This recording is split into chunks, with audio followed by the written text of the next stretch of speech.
Alright, how's it going? Welcome back to another video here in the series on vector calculus. We are still working through this section that I initially intended to just be only on physical applications, but it's really turning into a section on Laplace's and Poisson's equation. The last video was the first video in introducing Laplace's and Poisson's equation explicitly, and it's essentially this equation that we have right here, where we wrote out the Laplacian operator acting on a scalar function phi, which is again just the sum of these second order derivatives without having any mixed partial derivatives. This operator acting on phi is equal to some right hand side. And we said that if the right hand side was 0, then that was Laplace's equation. And that was really just a specific kind of special case of the more general Poisson's equation. We got some non-zero right hand side. And I'm calling the right hand side rho just because in the examples that we saw in the physical applications to the gravitational and electromagnetic force, this equation showed up where for gravity, rho was a mass density, and for the electromagnetic force, or more specifically the electrostatic force, this was a charge density. But it can be any non-zero right-hand side in order to be classified as Poisson's equation. Right? So in the last video, we kind of introduced this equation, and we said, how can we, without going into any specific techniques on solving partial differential equations, what can we do to be able to figure out solutions to this type of equation here?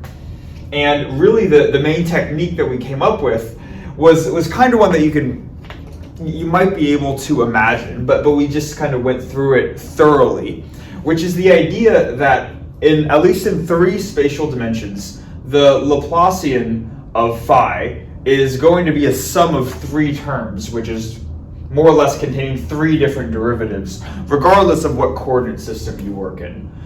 The derivatives may have additional factors depending on what coordinate system you work in, and we saw that in the case of spherical coordinates. But regardless, you have a sum of 3 terms, and the basic idea in the last video is, in the specific case where you have a lot of symmetry in your problem, there are going to be instances where you can remove 2 of these 3 derivatives. And I guess rather than saying we can remove 2 out of the 3, it's more the case that 2 of the 3 derivatives ends up equaling 0. And in the case where you only have 1 non-zero derivative, then your equation turns into an ordinary differential equation, and then you can use standard techniques to solve what that ordinary differential equation is, right? So that's what we were talking about in the last video, and we kind of focused in on the Laplacian when it had spherical symmetry, and the reason for that was because a lot of physical systems have spherical symmetry, and again, spherical symmetry is just the idea that both the potential, this phi function here on the left-hand side, as well as the density function on the right-hand side, are both just a function of the distance from the center, the radial coordinate, and they don't depend on the angular coordinates theta and phi. Okay. So that was kind of the basic idea, but you could also imagine just saying, well, yeah, of course that kind of makes sense, that if you have a partial differential equation, and in your differential equation you have a sum of derivative terms, just come up with specific cases where all of the derivatives but 1 go to 0, and then you have an ordinary differential equation, right? That's kind of, hopefully that makes sense, right? But ideally, what we want to be doing is we want to use our vector calculus knowledge to be saying some new additional statements about solutions to this type of equation beyond just our previous knowledge, assuming that we already know how to solve ordinary differential equations. So that's what this video is going to be kind of focusing on. We're now going to say, all right, let's start to introduce some new types of theorems and new identities which can help us come up with solutions to this equation, or really more to talk about the types of solutions that this equation has. And we'll be able to do that only with the knowledge of vector calculus. Okay. Now, you might be able to tell by the title of the video what those theorems and identities are, but still, we will keep it, I guess, somewhat mysterious for now. So what I'm going to do to start off is I'm going to write out the first of those ideas. It is called the uniqueness theorems, and the reason why it's going to be plural will become clear in the next section, or in the next whiteboard, I should say. So I'm just going to erase this line right here, and then we'll write out the uniqueness theorems, and then we'll go proving that together.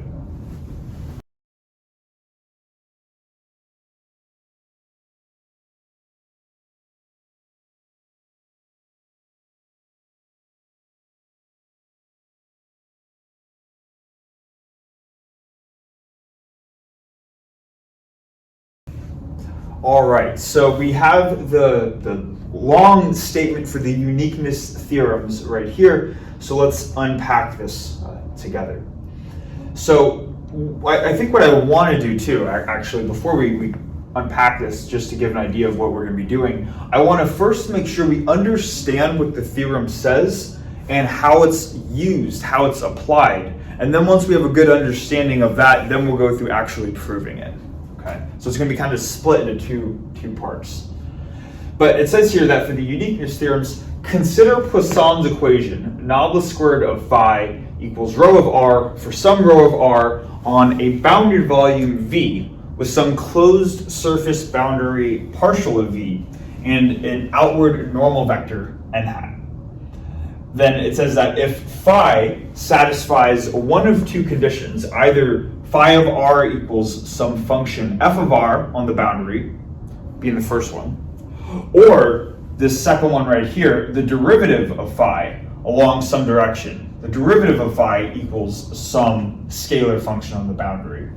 If either of these two are satisfied, then it tells us something about the function phi, or the solution to Poisson's equation. It tells us that phi is a unique function up to a constant value. Now, admittedly, there's a lot in there, right? So let's slowly unpack this and make sure we understand what's going on. First thing is within the beginning of this, I want to make sure that we're not confusing notation with what we saw in the previous video. Because in the previous video, we were working with spherical symmetry, where our potential function as well as our density function only depended on the distance from the center. It only depended on the radial coordinate. And if we're not careful here, it might look like that's what we're saying right here, but notice the little vector sign over r in both of these instances. That's not a typo. That's to say that rho here does not just depend on r, but it depends on your position vector. And then your position vector can be defined in terms of any coordinates. So this is really saying rho could be a function of x, y, and z for Cartesian coordinates, r theta z for cylindrical coordinates, or r theta phi for spherical coordinates, or this can depend on whatever your coordinate system variables are. So this is not saying that it only depends on the distance. This is just some general scalar function right here. So that's the first thing. Now next, it says that let's suppose that this is true on some bounded volume V with closed surface partial V and outward normal vector n hat. So let's understand what that means. So when solving Poisson's equation or Laplace's equation, whatever, typically you solve it on some domain, some physical region of space that this equation happens to be valid on. So what they're saying here is that I can draw some region of space, whatever this thing happens to be. And let's pretend this is a three-dimensional volume here, and the interior of this is described by V. So what they're saying is that within this volume, let me actually put V up just a little bit higher here, saying maybe V like this. What they're saying is that let's suppose we have a scenario where we already know this. We're provided that Poisson's equation is valid within this volume right here. So it is a true statement that the Laplacian of phi equals rho of R within this volume. All right. So you have some volume defined in such a way where Poisson's equation is considered true, it's satisfied. And then they're saying that it has a closed surface boundary partial of V. That's just the outline of this volume right here that forms a closed surface, and we call that partial of V. And then finally, they're saying there's an outward normal vector n hat. So also just for notation, let's suppose that we know the unit normal vector pointing outwards at any point along this volume. So right here, it would be pointing in this direction. If we're looking at the normal here, it would be pointing in this direction. Along here, it might be pointing in this direction, right? So they're just kind of setting up the geometrical properties of the problem here, saying that this is the volume, this is the boundary, and let's suppose you have the normal vectors, and within this overall volume, Poisson's equation is true. Okay. So hopefully that makes sense. Now, up until this point, this is all kind of just setting up the pre-context to understand the uniqueness theorems. The sentence from here on out is the actual theorem itself. So that's what we really want to understand. It says here that if phi satisfies one of these two conditions, and what I'm going to do is I'm going to underline these conditions. So this would be condition 1, and this would be condition 2 right here. So we're saying not only do we suppose that we have some volume where Poisson's equation is true, but we also have some additional information. The first piece of information, which I'll write out here, is that we also know the value of phi. We know that the value of phi is equal to some scalar function. It's equal to some f of r. Phi of r is a scalar function, and we know that its specific value is f of r. Now, it's specifically f of r on the boundary of V. And that is, I want to make sure that we understand that part. So whenever we have a differential equation like this, the solution to that differential equation is itself a function. So in theory, if this is your differential equation, then the solution to the differential equation is itself the function phi of r equals whatever it happens to equal. Okay. So when trying to come up with solutions to this equation, what we're really trying to do is we're trying to say, what is the value of phi of r right here? Now notice within this condition here, that's kind of what they're saying we have. We're saying, oh, we're trying to find the solution to this differential equation, and this is what it is. They're saying phi of r is equal to some scalar function, but not on the interior volume, right? It's specifically defined on the boundary of the volume. So that's something that's a little bit different than what we're looking for. Because if we're saying that Poisson's equation is valid within the interior volume, what we would be trying to find if we're trying to solve this equation is we're trying to find phi of r equals whatever within the interior volume. That's not what this is saying. This is saying, well, we'll also give you phi, but only on the boundary, not within the interior. Okay.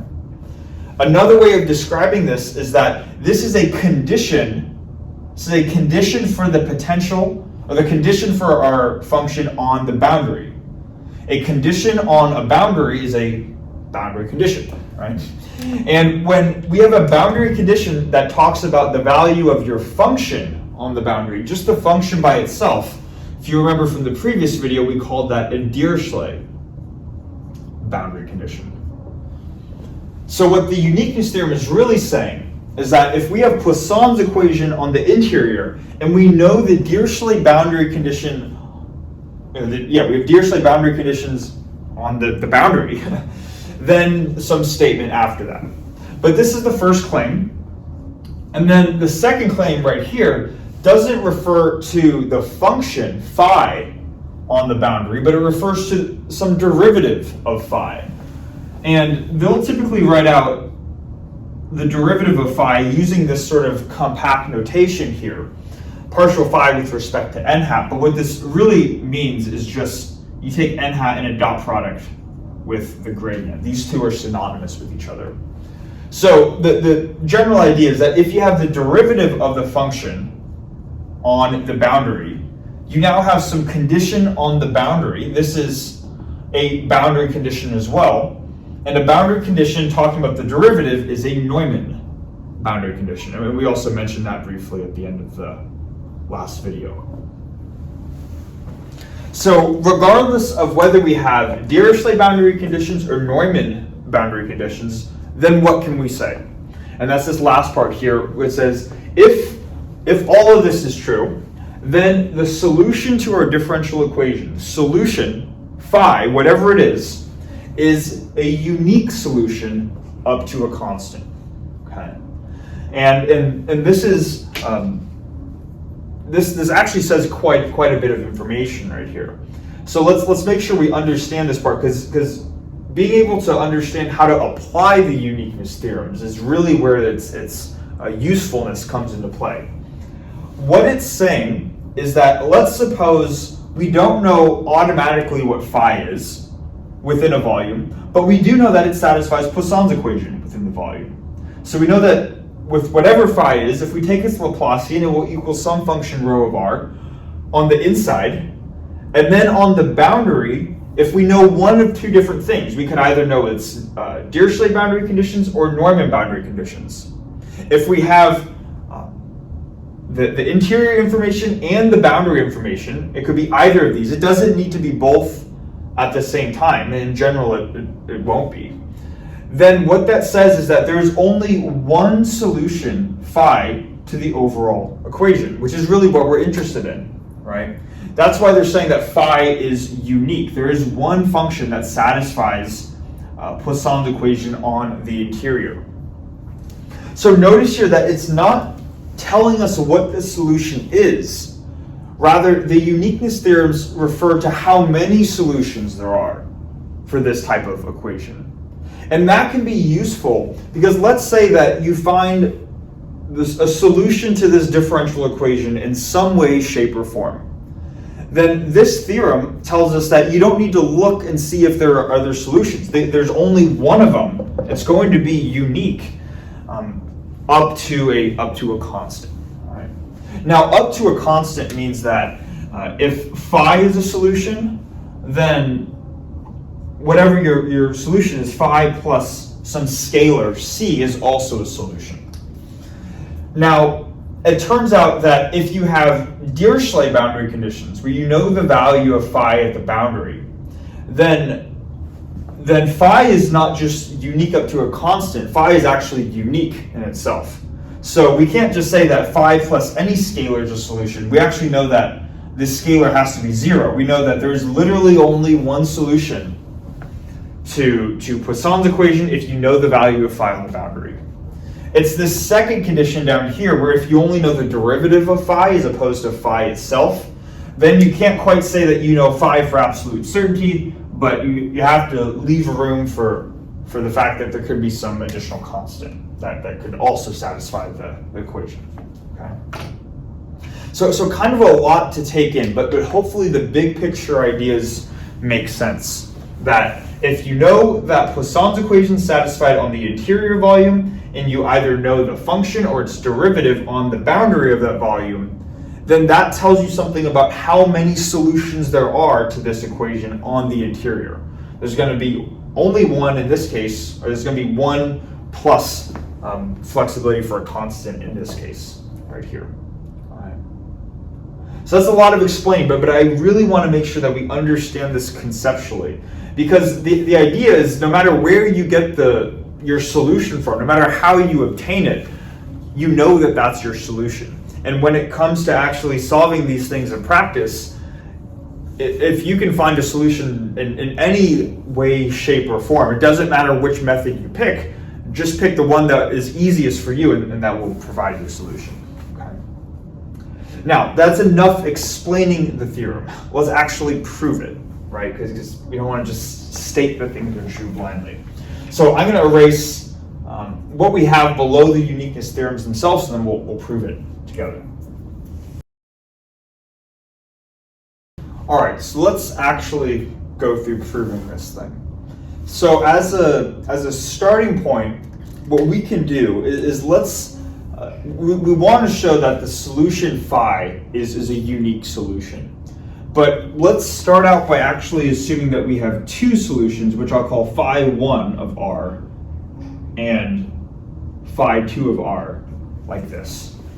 And if Poisson's equation really has a unique solution, then what we're going to ultimately want to show is that if we have two solutions, then the only way that we can have a unique one is if these are in fact equal to each other. Okay. So that's going to be our overall goal, showing that phi of 1 is equal to phi of 2 up to a constant in the Neumann boundary conditions case.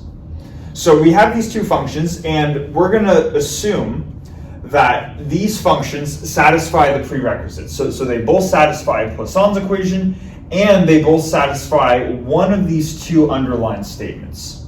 So what I'm saying here is they either both have Dirichlet boundary conditions, or in a separate case, they both have Neumann boundary conditions.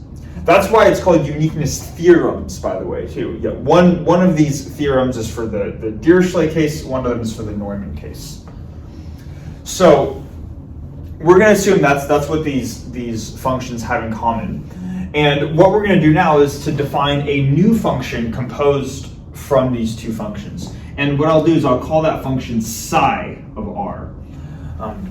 This is the Greek letter psi, psi. You could call this function whatever you want to call it, but since these functions are phi, they're Greek letters, they said why not use another Greek letter, psi. So we're going to say let's call psi, and let's define it to be the difference between these two functions. I wonder if they call it psi too, because it's like you have sci-fi, so it's like sci-fi type. This is a common thing in physics where people use psi and phi a lot together. But anyways, let's define psi as the difference between these two functions right here. Now, we have this new function psi defined as the difference of the two solutions to Poisson's equation. And we can then say, well, what does that tell us about psi of R in itself? And we can say, well, first, we know that both of these equations right here satisfy Poisson's equation within the volume. So what does that say about psi within the volume? So if we were to look at the Laplacian of psi within the volume, that's just the Laplacian of its definition, phi 2 minus phi 1. Phi 2 minus phi 1, like this. You could then distribute the Laplacian into both of these functions, so you would get noblis squared phi 2 minus noblis squared phi 1, like this.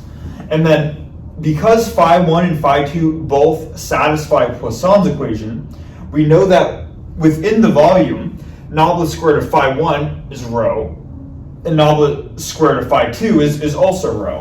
It's the same rho, because they satisfy the same equation. So it's rho minus rho, or just 0. It's a long-winded way of saying if phi 1 and phi 2 satisfy Poisson's equation, then their difference naturally should satisfy or should equal 0. Or in other words, the difference, noblis squared of psi, should satisfy Laplace's equation. So Laplace's equation now is satisfied within the interior volume, and then on the boundary, we'll see that kind of the same thing applies. Let's maybe take the Dirichlet case first. Let's assume that both phi 1 and phi 2 have Dirichlet boundary conditions. That says that, let's say that, we'll say on the boundary V, like this. If we want to define what is the value of psi on the boundary, that's just the value phi 2 on the boundary minus phi 1 on the boundary. If both of these satisfy Dirichlet conditions, then phi 2 on the boundary is f of r, phi 1 on the boundary is also f of r. So the difference, or psi on the boundary, is f of r minus itself, or 0. So for Dirichlet conditions on the boundary, we have that psi of r is 0. And then for Neumann, I'll make sure I spell that right, Neumann with two N's, on the boundary, we would be referring to the case where phi1 and phi2, their derivatives are defined on the boundary. So when looking at psi, in the case where these have Neumann boundary conditions, we can't say anything about psi itself, but we can say something about the derivative of psi. So in the case where we have Neumann boundary conditions, the derivative of psi with respect to some normal vector would be 0 by the same logic as what we had over here. Okay. So it's at this point where the statements start to diverge a little bit, but we'll quickly kind of combine them and knock out two birds with one stone at this point by considering a new overall quantity in terms of psi. And what we're going to do is we're going to say, let's suppose we take psi, its scalar function, multiplied by its derivative, or by the gradient of psi. So we have psi times the gradient of psi. So this is some vector function that we can compute because we have a scalar times a vector. And what we can do is we can integrate this function over the boundary. So this is a vector function, so it's in a dot product with ds, like this. We can, more or less compute the flux of whatever this vector quantity is on the boundary. Now, we might be asking, why are we interested in this new function, psi times the gradient of psi? And the reason is because by writing psi times its gradient, that we'll see combines Dirichlet and Neumann conditions together. So it turns out that for this specific function, psi times the gradient, its flux is going to be 0. And it's going to be true regardless of if we have Dirichlet and Neumann boundary conditions. In the case where we have Dirichlet boundary conditions, then we know that psi on the boundary is 0. So this first scalar function right here is just 0 times something, or 0 times its gradient. So we have 0 integrated over the boundary, which is just 0, right? In the case where we have Neumann boundary conditions, then the derivative of psi is going to end up being 0. And again, the derivative of psi, another way of saying this is just n hat dot the gradient of psi, right? And that's exactly what we have right here. The gradient of psi dotted with ds is the gradient dot n hat times ds. So for the Dirichlet case, it goes to 0. In the Neumann boundary conditions case, then it's this component right here that I'm going to underline. That's going to be 0 when it's added up over the boundary. So regardless of what case we're working with, the overall flux of this quantity is going to go to 0. All right? And that's kind of the important thing.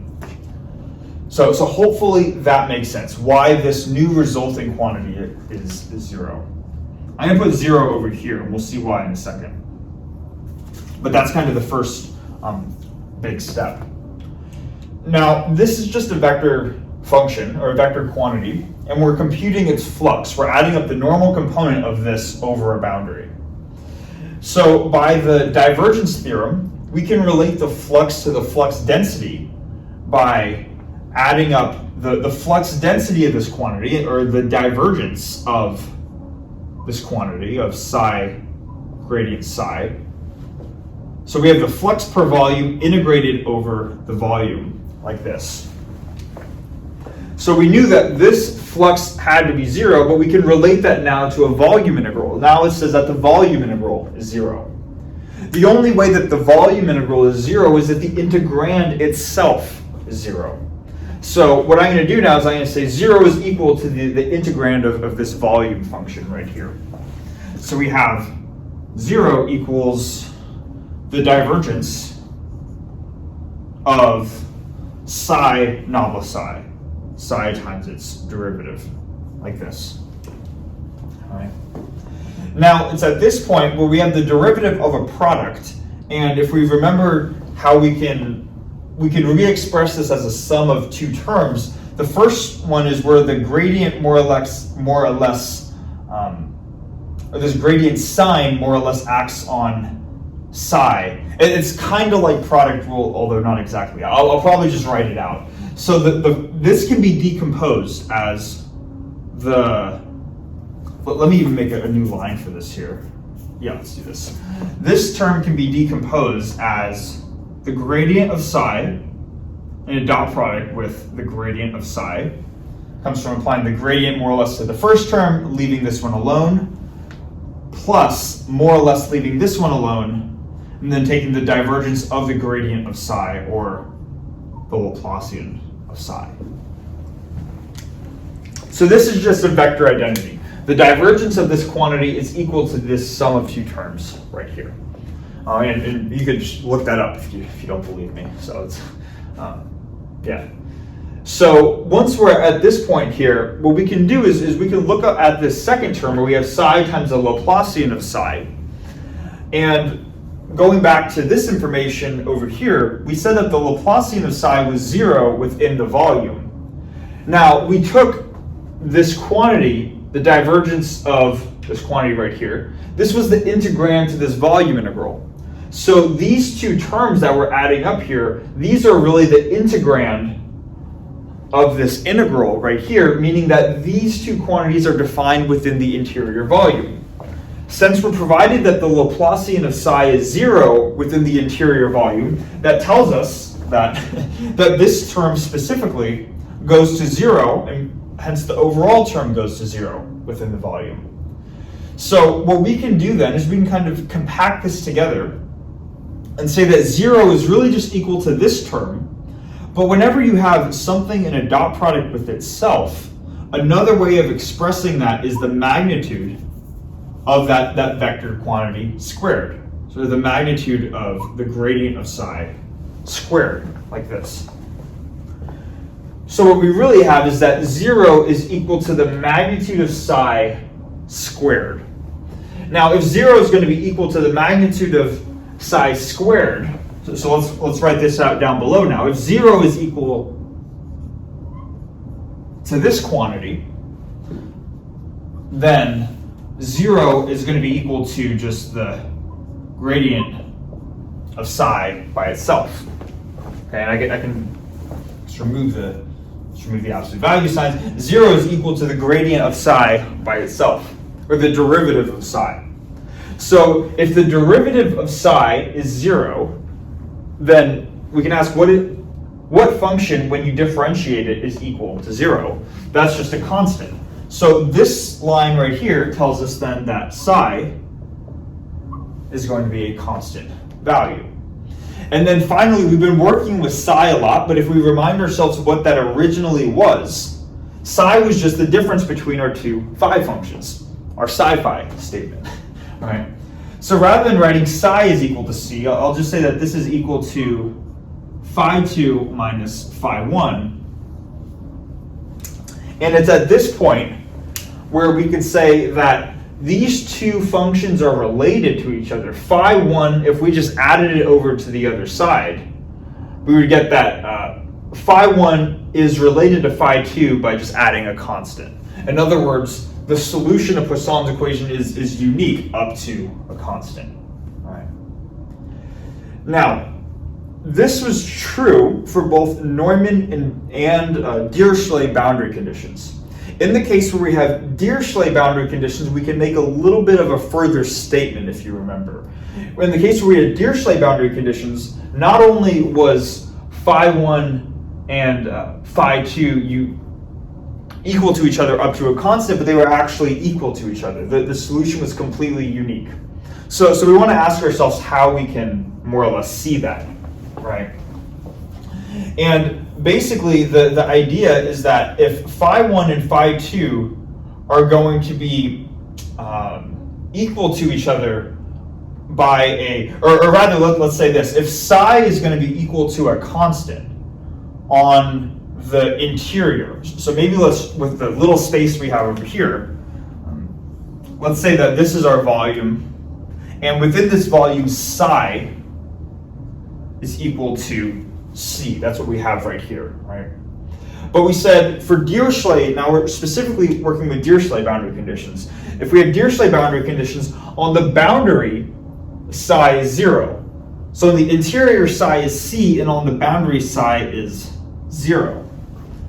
Now, assuming that psi is continuous, and that is, I guess, inherently an assumption that we're making, the only way to go from 0 up to c, you can't make that jump without being discontinuous, right? The only way this function can be continuous is if c is in fact equal to 0.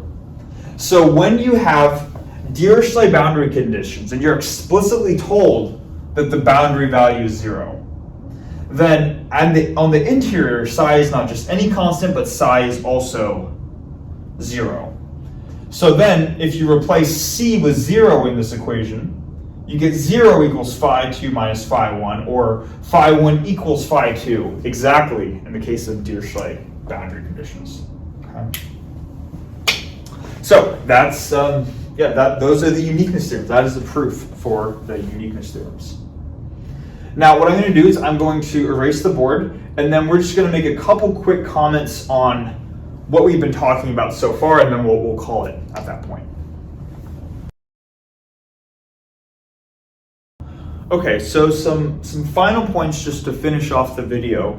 Something that is kind of subtle that we didn't talk, we probably should have talked about in the previous whiteboard, honestly, but we'll talk about it now, is that in that entire proof on the uniqueness theorems, we kind of started by drawing a picture of some volume V with some boundary partial V, and we said, let's suppose that Poisson's equation is satisfied, in other words, nabla squared of phi is rho within this volume, right?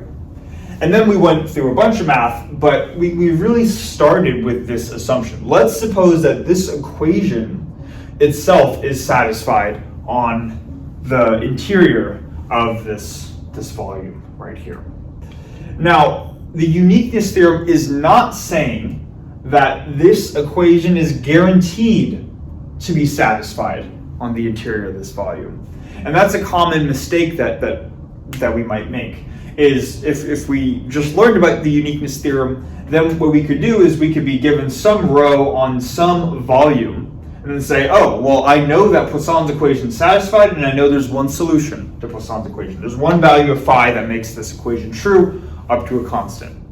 But that's kind of making an implicit assumption that we're not necessarily able to make. The fact that a solution even exists in the first place is not always guaranteed, and it's not guaranteed by the uniqueness theorem.